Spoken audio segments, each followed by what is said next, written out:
तो सीएम शिवराज कुछ बोल रहे हैं, ले चलते हैं आपको वहां।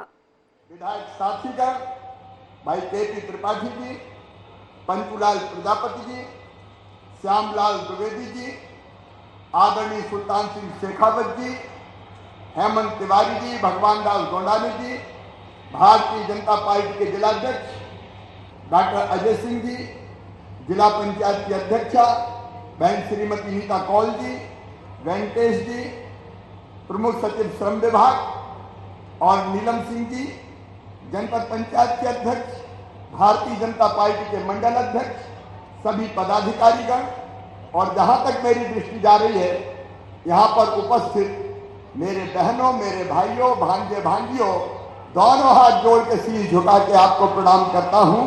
आप सबको नमस्कार करता हूं। मेरे बहनों और भाइयों, आज संबल का कार्यक्रम भी यहां से हो रहा है और पूरा प्रदेश जिनको संबल योजना का लाभ मिल रहा है आज इस कार्यक्रम से मऊगंज से जुड़ा है। जैसा विजेंद्र प्रताप सिंह बता रहे थे, संबल हमने गरीबों के कल्याण की योजना बनाई थी।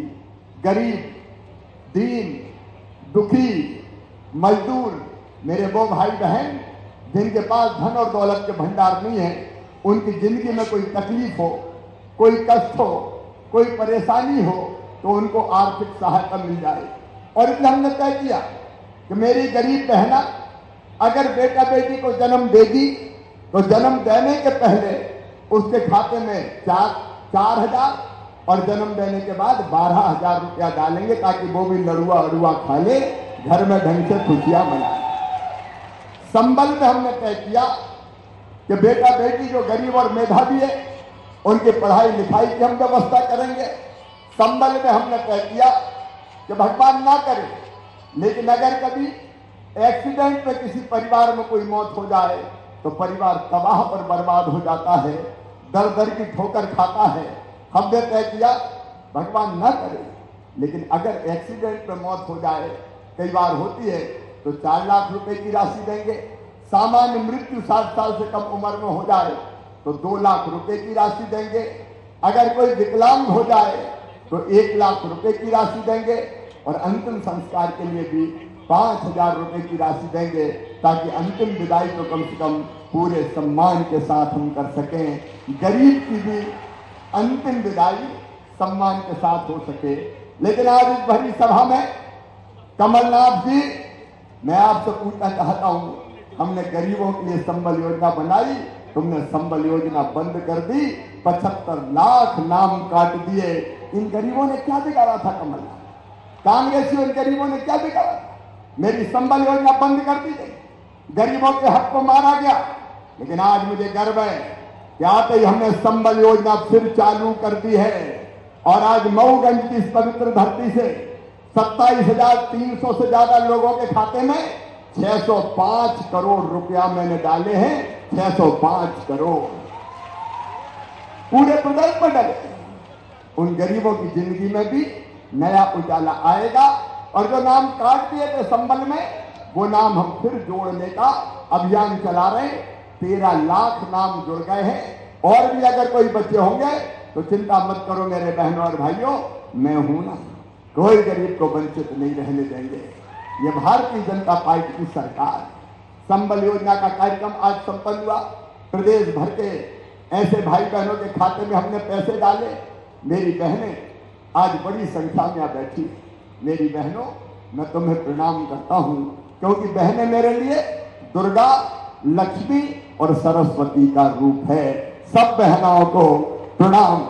और देखो भारतीय जनता पार्टी की सरकार, हमने अपनी सरकार बनाते ही मैंने पहली योजना कोई बनाई थी क्योंकि मैंने गरीबों की तकलीफ देखी थी। देखो, अगर घर में बेटा पैदा होता था तो खुशियां मनाई जाती थी, लेकिन बेटी अगर जन्म ले ले तो मां का चेहरा जो उतर जाता था, जैसे बेटी नहीं हो गई हो, आफत हो गई हो। और जब बचपन से मैं ये देखता था तो मेरे मन में पीड़ा होती, दर्द होता था, कष्ट होता था।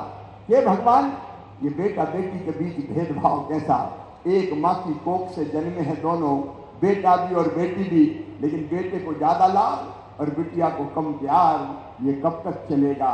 लोग मानते थे बेटी बोझ है, और तब हमने संकल्प लिया था कि मध्य प्रदेश की धरती पर बेटी को बोझ नहीं रहने देंगे, बेटी को वरदान बनाकर ही चैन की सांस लेंगे। और इसलिए लाडली लक्ष्मी योजना बनी। आज 44,30,000 लाडली लक्ष्मी बेटियां मध्य प्रदेश की धरती पर है, जिनके पढ़ाई लिखाई और कुशल क्षेम की व्यवस्था हम कर रहे हैं। उनकी जिंदगी में अंधेरा नहीं रहेगा। बेटियां हमारी बेटियां हैं। लाडली लक्ष्मी योजना, कन्या विवाह योजना, प्रसूति सहायता योजना, बेटा बेटी के जन्म के पहले और बाद में राशि देने का काम, बेटियों को दूसरे गांव जाए तो साइकिल की व्यवस्था, बाद में बेटों के लिए भी की, कापी के किताबों की व्यवस्था, एक नहीं अनेकों व्यवस्था की। लेकिन फिर भी मेरे मन में बेचैनी थी।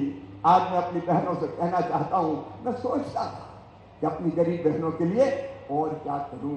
मेरी बहनों, मैंने तुम्हारे दर्द को देखा था। कई बार वो गरीब बहनें जिनको पैसे की जरूरत पड़ जाए, 100 रुपए की, 200 रुपए की, और अपने पति के पास मांगने पहुंचे कि मुझे जरा मायके जा रही हूं, मुझे 100-200 रुपया तो दे दो। तो पतिदेव डांट देते थे, कहां से दे दूं, मेरे पास नहीं है। मेरी बहनों का चेहरा उतर जाता था और मेरे मन में एक तड़प पैदा होती थी कि ऐसी योजना और बना रहे शिवराज, जिससे गरीब बहनों को भी आर्थिक संबल मिले और उनकी जिंदगी भी सुधर जाए।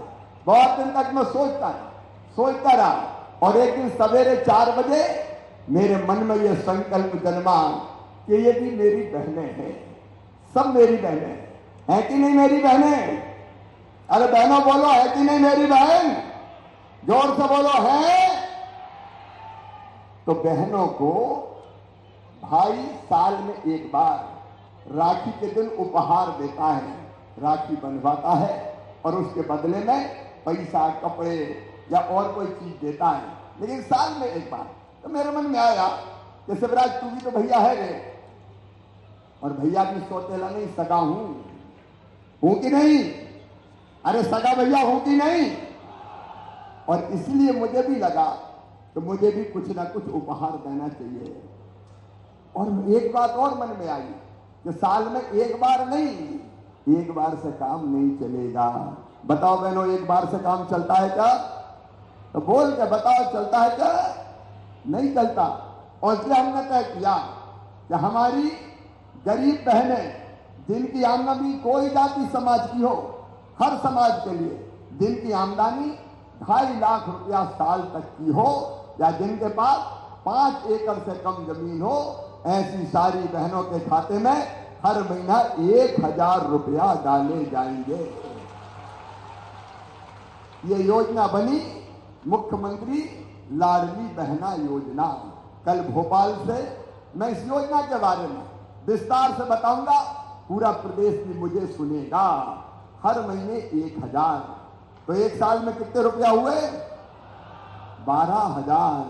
और एक बात और सुनो बहन, अगर घर में 2 बहुएं हुई, देवरानी, जिठानी, तो ये दोनों को मिलेगा।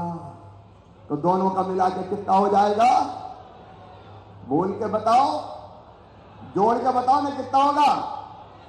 24,000। और अगर किसान हैं 5 एकड़ तक के, तो किसानों को कितने रुपया मिल रहे हैं अभी? प्रधानमंत्री किसान सम्मान निधि और मुख्यमंत्री किसान कल्याण योजना के 600 भेजते हैं, 6,000 प्रधानमंत्री जी भेजते हैं, 4,000 मैं भेजता हूं।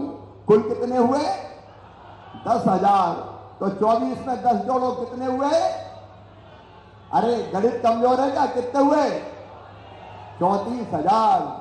और घर में सासू मां है और उसको भी बूढ़ी है, 600 रुपया पेंशन मिल रही है, तो उसको भी बढ़ा के कर दूंगा 1,000। तो सासू मां को कितने मिलेंगे? साल में 12,000। तो जरा जोड़ो, अब कितने हो जाएंगे? अरे जोड़ो। मैं सच कहता हूं, बहनों की जिंदगी सुधर जाएगी। बोलो, सुधरेगी कि नहीं? बहनों जोर से बोलो, सुधरेगी कि नहीं? बहनों की जिंदगी बदलने का यह अभियान है। और मैं सोचता था सचमुच में, मैं 4थी बार मुख्यमंत्री काय के लिए बना? शायद इसलिए कि बहनों की जिंदगी को सुधारने का अवसर मिल जाए और बहनों की जिंदगी में एक ऐसी योजना देके जाऊं कि जिससे बहनें अपने परिवार में इज्जत पाए। और इज्जत कैसे मिलेगी? देखो, जब 12,000 रुपया साल आएंगे तो सासू जी भी कहेंगी बहू रोटी खा रही है, जरा रोटी में घी चुपड़ दो रे, घी चुपड़ी रोटी खिलाओ। बहू की इज्जत बढ़ेगी। और जब सास को भी 1,000 मिलेगा तो बहू रानी कहेगी सोने के पहले माता जी के पांव तो दबा दूं, इनको भी 1,000 रुपया मिल रहे हैं। तो सास और बहू का प्रेम बढ़ जाएगा कि नहीं बढ़ जाएगा? अरे जोर से बोलो, बढ़ जाएगा कि नहीं? परिवार में खुशहाली का वातावरण आएगा। और एक बात और बताऊं, बहुत सरल योजना है ये, बहुत सरल। मैंने सुना, अभी अखबार में पढ़ा, आय प्रमाण पत्र बनवाओ, मूल निवासी प्रमाण पत्र बनवाओ। ए मेरी बहनों, कहीं भटकने की जरूरत नहीं है। कोई लोक सेवा केंद्र मत जाओ, कोई प्रमाण पत्र मत बनवाओ। सरकार के कर्मचारी अधिकारी तुम्हारे गांव में आएंगे, तुम्हें कहीं जाने की जरूरत नहीं। शहर में आएंगे, वार्ड में, और बड़ा वार्ड होगा तो 2-2, 3-3 शिविर लगेंगे। और गांव में भी एक दिन नहीं, कल मैं विस्तार से बताऊंगा। एक गांव में 10 दिन भी लगे तो 100-100, 50-50 बहनें आए, काम छोड़ने की भी जरूरत नहीं है। हमारे कार्यकर्ता जाएंगे बुलाने, आज फलानी फलानी बहनें आ जाओ, आराम से बैठो, कोई लाइन लगाने की जरूरत नहीं है। आवेदन भरा जाएगा और आवेदन में आपसे जानकारी मांगी जाएगी। तो ये पूरा काम आवेदन भरने का शुरू होगा 25 मार्च से, पूरे अप्रैल हम आवेदन भरेंगे। मई में इनकी जांच होकर अंतिम सूची बन जाएगी और जून के महीने से खाते में पैसा डलना शुरू हो जाएगा। कैसी योजना है लाडली बहना योजना? कैसी योजना है? अरे भैया बोल रहे हैं, बहनें बोलेंगी नहीं। बोलो कैसी योजना है? अच्छी योजना है। देखो, जिंदगी बदलना, जनता की जिंदगी बदलना, ये मेरी जिंदगी का लक्ष्य है। तो इस तरह की कई योजना। एक और मैं आपको बताना चाहता हूं मेरे बहनों और भाइयों, मध्य प्रदेश की धरती पर अभी हमने बेटियों की पूजा की। मां, बहन और बेटी का अपमान ना हो। और हमने तय किया कि बिटिया की तरफ अगर किसी ने गलत नजर से देखा, दुराचार किया, तो केवल जेल नहीं जाएगा, सीधे फांसी के फंदे पे लटकाया जाएगा और बुलडोजर से घर भी तोड़वा दिया जाएगा। हमने एक बात और तय की मऊगंज वाले, मेरे बच्चे जो पढ़ते हैं, गरीबों के बच्चे, किसी भी जाति और समाज के हो, सामान्य वर्ग के, पिछड़े वर्ग के, SC, ST बच्चों में क्या कद है? अगर उनमें प्रतिभा है, उनमें क्षमता है, उनमें योग्यता है, तो उनको आगे बढ़ने का मौका मिलना चाहिए। इसलिए बनाई मुख्यमंत्री मेधावी विद्यार्थी योजना, ताकि सब पढ़ते रहे। और उनकी फीस मेडिकल इंजीनियरिंग कॉलेज की भी मम्मी पापा नहीं भरवाएंगे। कौन भरवाएगा? अरे कौन भरवाएगा? मामा भरवाएगा। लेकिन मेडिकल कॉलेज में एक दिक्कत और थी कि पढ़ाई मेडिकल की और इंजीनियरिंग की होती थी अंग्रेजी में। अब बताओ, अपने बेटा बेटी अंग्रेजी समझते हैं क्या? अरे समझते हैं क्या? ये कांग्रेसियों ने लाद दी अंग्रेजी लाद दी कांग्रेसियों ने ला दी, ताकि बड़े बड़े लोगों के बच्चे पढ़ते रहे। धन्नू पन्ना कल्लू लल्ला मन्ना के बेटा बेटी वैसे ही रह जाए। और तो सुनो, मऊगंज के बेटा बेटियों, कांग्रेस के ऐतिहासिक अन्याय को हमने समाप्त किया और तय कर दिया कि मेडिकल हो चाहे इंजीनियरिंग की पढ़ाई हो, अब सारी पढ़ाई हिंदी में की जाएगी, हिंदी में, ताकि गरीब और किसानों के बेटा बेटी भी आगे आ सके। एक नहीं, कई क्रांतिकारी फैसले किए। कमलनाथ जी, तुमने तो बेगा भारिया शहरिया बहनों को मैं 1,000 रुपया देता था, वो 1,000 रुपया महीना भी तुमने काट दिए थे, सारी योजनाएं बंद कर दी। एक ही काम था कमलनाथ का, सारी योजनाएं बंद कर देना। वो योजनाएं अब फिर से चालू हो गई है, मैं रीवा जिले का ऋणी हूं, आभारी हूं, और दोनों हाथ जोड़ के मऊगंज का भी शीश झुका के प्रणाम करता हूं। आप प्यार और आशीर्वाद दीजिए। एक महीने में तीसरी बार रीवा जिले आया हूं। पहले ऐतिहासिक टनल का उद्घाटन करने फिर रीवा एयरपोर्ट का शिलान्यास करने, और आज मऊ वालों, मऊगंज वालों, चौथी बार में क्यों मुख्यमंत्री बना? एक कारण और था, मऊगंज से किया गया वादा पूरा निभाना था, इसलिए मामा लौट के आया। 1.25 साल तो दूसरे मुख्यमंत्री थे, लेकिन मुख्यमंत्री बना मैं, और तुरंत कोविड आ गया, कोरोना लग गया, कोविड, उसके कारण निकलना बंद, आना बंद, जाना बंद, घूमना बंद, वो बड़ी मुसीबत के दिन थे। लेकिन उस समय भी आपका साथ मिला, तो संकट का समय। और देखो, प्रधानमंत्री जी को मैं आज प्रणाम करता हूं, भारत के प्रधानमंत्री श्रीमान नरेंद्र मोदी जी। अरे ये ऐसा देश था पहले कांग्रेस के राज में कि कई वर्षों तक कोविड की या कोई महामारी आती थी, उसकी वैक्सीन बनती नहीं थी, लेकिन मोदी जी के नेतृत्व में हमारे वैज्ञानिकों ने 8 महीने में वैक्सीन बना दी, 200 करोड़ को लगा भी दी, और इसलिए कोविड से हम बच गए। उस समय कांग्रेसी तो वैक्सीन का भी विरोध करते थे, मत लगवाओ, मोदी वैक्सीन है, मर जाओगे, और बाद में खुद भी लगवाया है कि हमें भी लगा दो, हमें भी लगा दो। अब कोविड के कारण 2 साल हम कोई काम नहीं कर पाए। कोविड से कैसे बचे, कोरोना से कैसे बचे, बस एक ही धुन थी, और दिनों रात हमने, वो दिन याद है जब ऑक्सीजन के लिए फोन आते थे, हमारे नेतागण यहाँ बैठे हैं कि ऑक्सीजन भिजवाओ, ऑक्सीजन भिजवाओ, टैंकर भेजो, नहीं तो लोगों की जान चली जाएगी। दिनों रात हमने काम किया। 2 साल हमारे कोविड में चले गए, 1 साल से हमको काम करने का मौका मिला है। मेरे पास प्रदीप पटेल बार बार आते थे कि भाई साहब मऊगंज चलो, इनका जाएंगे तो, लेकिन खाली हाथ नहीं जाएंगे, कुछ सौगात है लेके।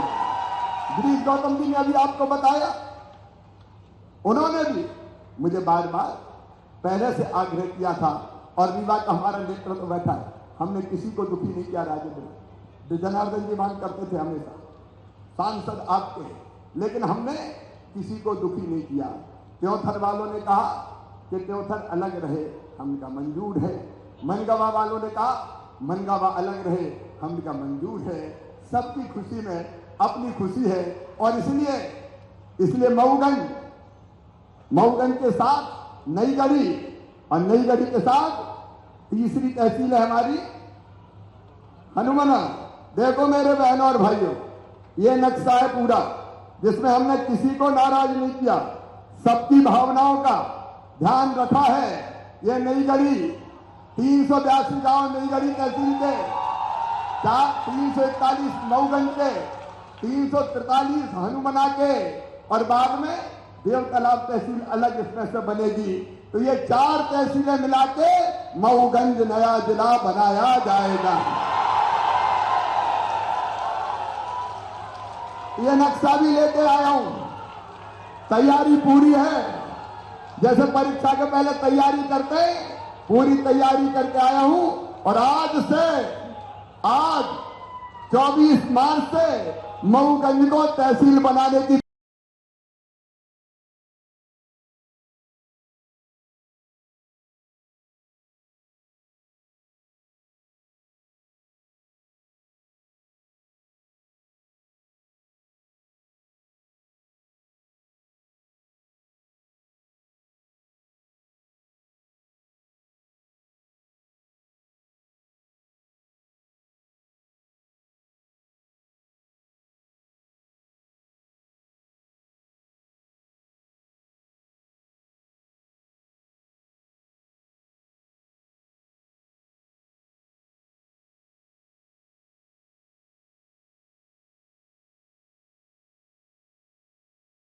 और इसलिए एक बड़ी सूची प्रदीप पटेल जी ने और हमारे सांसद जी ने मुझे सौंपी है।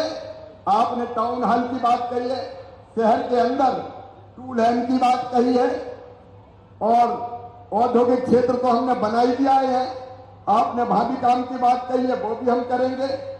मऊगंज से बहरा डाबर ओडीआर मार्ग पे घाट निर्माण वगैरह का 2 लेन की सड़क, उसको भी कहेंगे।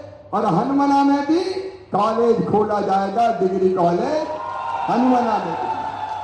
तो ये जितनी मांगे हैं, इनमें से आपने अलग अलग चीजें जो कही है, उनको हम करने का काम करेंगे। आदिवासी उपयोजना के अंतर्गत भी हम अपने उस इलाके में विकास के और निर्माण के काम करेंगे। ये पूरी सूची मेरे पास है, जिसमें कुछ रोड है, हनुमाना का कॉलेज है, हनुमाना शहर में 2 लाइन से 4 लाइन की बात कही गई है।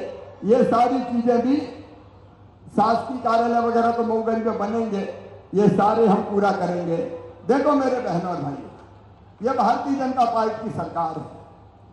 जो वचन देते हैं वो पूरा करते हैं। कांग्रेस ने अपने घोषणा पत्र में वचन पत्र कहा, कई वचन दिए थे, कर्जा माफ से लेकर पता नहीं कितने, लेकिन बताओ कर्जा माफ किया था क्या उनने? अब एक बात और किसान भाइयों सुन लो, उनकी कर्जा माफी की घोषणा के कारण जो किसान डिफॉल्टर हो गए और जिनको 0% ब्याज का कर्जा नहीं मिल रहा, उनका ब्याज 2500 करोड़ रुपए का वो भी मामा भरवाएगा। मामा भारतीय जनता पार्टी की सरकार भरवाएगी। और कई चीजें, हमारा बजट आया, जरा ध्यान से पढ़ना। मेरी एक बेटी स्कूटी लेके आई थी मेरे पास, स्कूटी। अब मैं कह रहा हूं मेरी बेटियों, 12वीं में मेहनत से पढ़ाई करो, बाकी बच्चे तो जो अच्छे नंबर लाते थे उनको लैपटॉप दूंगा ही। कमलनाथ जी, तुमने तो लैपटॉप भी छुड़ा लिए थे रे मेरे बच्चों के हाथ से, सब छुड़ा लिया था इस आदमी ने, कांग्रेस ने। लेकिन अब लैपटॉप के साथ हायर सेकेंडरी स्कूल में जो बेटी गांव के हायर सेकेंडरी स्कूल में भी सबसे ज्यादा नंबर लेके आएगी, मामा उसको ई स्कूटी दिलवाएगा। ई स्कूटी, उसमें पेट्रोल नहीं डालना, बैटरी रहेगी, चार्ज करो और चलाओ, तो बेटियों को ई स्कूटी भी दी जाएगी। और नौजवान बेटों और बेटियों, 1 लाख पदों पर 1,24,000 सरकारी भर्तियां चालू है, ये लगातार जारी रहेगी। लेकिन इसके साथ एक योजना और, जिसमें 1 लाख बच्चों को 1 साल में लाभान्वित करेंगे। सीखो और कमाओ, अर्न एंड लर्न, सीखो और कमाओ। मतलब ऐसे बच्चों को काम सीखने हम कहीं ना कहीं भेजेंगे और उसके बदले में एक बच्चे पे साल भर में 1 लाख रुपया खर्च करेंगे, उनको मानदेय देंगे। 1 लाख बच्चों को हम ऐसे काम से लगाएंगे और 1 लाख बच्चों को मुख्यमंत्री उद्यम क्रांति योजना के माध्यम से उनको 1 लाख से लेकर 50 लाख रुपए तक का लोन, जिसकी गारंटी मामा लेगा और भारतीय जनता पार्टी की सरकार ब्याज सब्सिडी देगी। तो ये रोजगार के लिए भी हम प्रयास कर रहे हैं ताकि बच्चों को रोजगार भी मिले। सिंचाई की योजनाओं के लिए हमने पर्याप्त प्रयास किए। कांग्रेस की सरकारें थी तो केवल बाण सागर में शिलान्यास का पत्थर लगाती रहती थी, लेकिन बाण सागर सहित अन्य को बांध बनकर तैयार है। आज मैं विकास की लंबी गाथा नहीं कहूंगा, लेकिन मऊगंज वालों, आपसे मैंने कहा था एक बार जिता के तो देखो, मुझे भारतीय जनता पार्टी का विधायक दे दो, मैं जिला बनाऊंगा। और आज मैं आपको शीश झुका के प्रणाम करते हुए मऊगंज को जिला बनाने आया हूं। आज से ये प्रक्रिया प्रारंभ हो रही है। लेकिन आप एक बात बताओ, जो अपने लिए करे उस पार्टी के लिए करना चाहिए कि नहीं? जोर से बताओ, करना चाहिए कि नहीं? और जोर से। काम केवल भारतीय जनता पार्टी ने किया, कांग्रेस ने किया है क्या? अरे कांग्रेस ने कुछ दिया है क्या? तो आओ मेरे साथ संकल्प लो कि देश के प्रधानमंत्री नरेंद्र मोदी जी के साथ चलेंगे, अपने मामा और भाई शिवराज सिंह चौहान के साथ चलेंगे, भारतीय जनता पार्टी के साथ चलेंगे और आने वाले समय में भी भारतीय जनता पार्टी के साथ खड़ा होकर ऐतिहासिक विजय दिलाएंगे। बोलिए सब तैयार हैं? पीछे तक बोले सब तैयार हैं? मैं भी आपको विश्वास दिलाता हूं, मैं कोई कसर नहीं छोड़ूंगा। भाजपा की सरकार और ये नेतृत्व दिन और रात आपकी सेवा करेगी। आपका आशीर्वाद भी चाहिए। बोलिए मिलेगा? तो एक बार अपने अपने स्थान पे खड़े होके दोनों हाथ ऊपर उठा के, दोनों मुट्ठी बांध के, भारत माता की जय बोल के मोदी जी के साथ चलेंगे, मामा के साथ चलेंगे, बीजेपी के साथ चलेंगे, विकास के साथ चलेंगे, ये संकल्प लीजिए। उठाइए दोनों हाथ, बांधिए दोनों मुट्ठी और मेरे साथ बोलिए भारत माता की, सियावर रामचंद्र की, पवन सुत हनुमान की, उमापति महादेव की, हर हर महादेव। बहुत बहुत धन्यवाद। बहुत बहुत धन्यवाद माननीय मुख्यमंत्री जी। अब आपसे विनम्र आग्रह है कि कृपया आप अपने करतम्यों से हितग्राहियों को हित लाभ, प्रतीकात्मक चेक तथा पंजीयन प्रमाण पत्र प्रदान करें। इस कड़ी में सबसे पहले रीवा जिले के विभिन्न उद्योगपतियों द्वारा 10 लाख रुपए की राशि ऐसे बच्चों की मदद के लिए संग्रहित की गई है जिन्होंने अपने माता या पिता को खो दिया है। ऐसे बच्चों के भविष्य की आवश्यकताओं को दृष्टिगत रखते हुए बच्चों की आवश्यकता पूर्ति को स्पॉन्सर करने के लिए ये राशि माननीय मुख्यमंत्री जी अब कलेक्टर रीवा को सौंपेंगे। माननीय मुख्यमंत्री जी प्रतीकात्मक चेक आदरणीय कलेक्टर महोदय रीवा श्री मनोज पुष्प जी को ये चेक प्रदान कर रहे हैं। उद्योगपति जो इसमें शामिल हैं वो हैं श्री राम सज्जन Shukla, Shri K Sahgora, UltraTech cement company, JP cement company, Vashishtha construction company, स्कॉन construction company, Dinesh Singh and company आदि।